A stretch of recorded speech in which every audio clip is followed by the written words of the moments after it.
What do I think about this pick? Savage.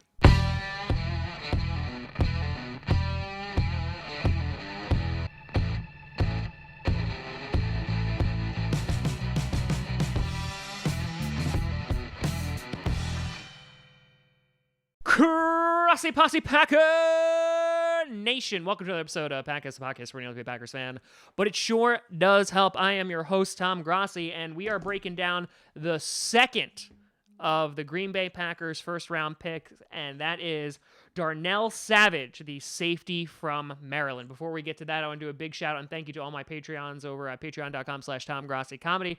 If you would like to support me and get some cool rewards, check out patreon.com/TomGrossiComedy, and thank you.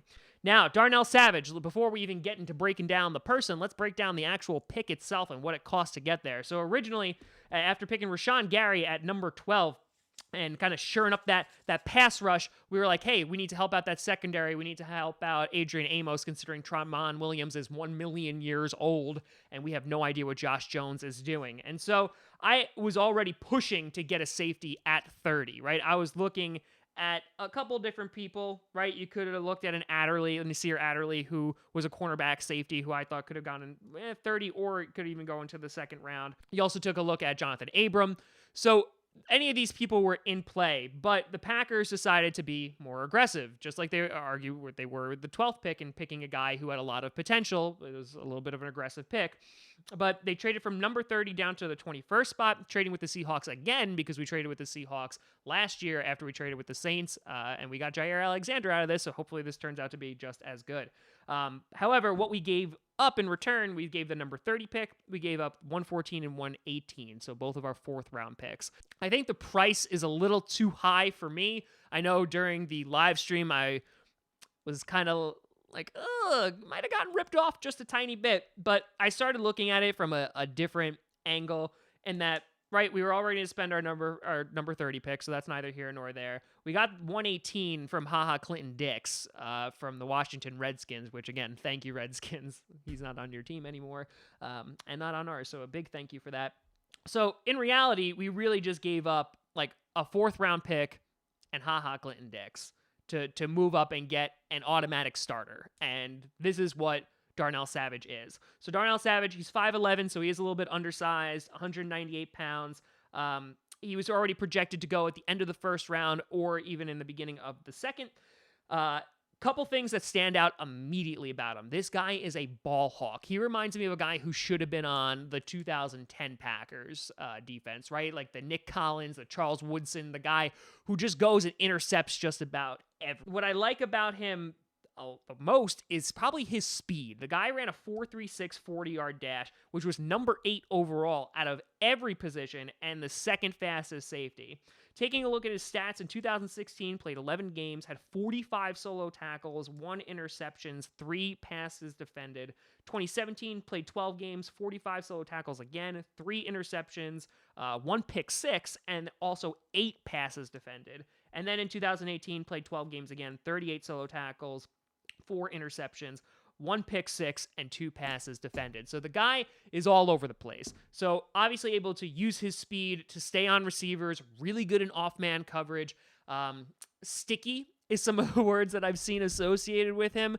And he's not the greatest tackler. He's not a guy like to put him in the 8th man in the box. He's really not going to help you with the run defense.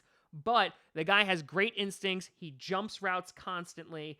And the fact that he can play in a number of different spots, he could even potentially play in a nickel corner, that's fantastic, considering that we may also have a need for corner because we don't know what Josh Jackson is going to do. In addition, all of his interviews have shown that he has great character, that he's a team leader, and so I love all of that. And so going even further, the fact that we got Adrian Amos, and that some of the things that were criticized about him was that he doesn't have the interception numbers, right? But he's consistent. He's a solid tackler. He's going to be a starter. I think that this guy pairs perfectly opposite Adrian Amos. And so right now, like, our backfield is set at the safety position. Cornerback, if Kevin King can, for the love of God, like, just use some Elmer's glue and just stay together for 5 minutes and not get injured.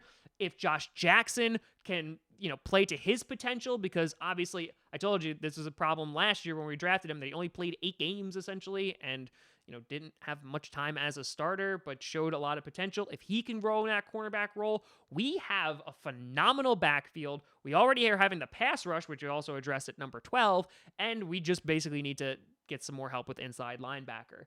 But what I love about this is obviously he can cover in the slot. The guy is a great player. The hesitation that I had is that I think that Jonathan Abram looked better on tape. I personally thought that Darnell Savage would have been there at 30. A lot of you corrected me and were like, oh, but like people like the Colts or the Ravens, they had interest in him, and I completely and totally get that. The problem that I have with this isn't with the person. I think we got a day one starter. I looked at his tape. I loved what I saw. He was all over the field. He was coming in, even like pressuring the quarterback, coming out and stopping screens. I love all of that. That's great. Decent tackler, decent. But what I had a problem with was the price that we paid for this, and that now that we don't have any picks in the 4th round, right? We've gone from we have the 2nd pick, the 3rd pick, and then we have 1 5th, 2 6th, and a 7th. And so I think that if we could have given them a 6th with that 4th, like something like how the Ravens were able to get that, I would have preferred that a little bit more. But then again, if he wasn't there at 30, he was our guy, even though we could have obviously gone with offensive line here. But I think the good news is, and I know some Packer fans out there are a little bit down on this 1st round. Look at it this way. We drafted 2 starters in the 1st round, which is great. We filled 2 positions of need. We now need to look at offensive line, inside linebacker, and tight end. I only thought the only tight end that we should have gone after in the 1st round was TJ Hawkinson. I didn't think Noah Fant was worth it.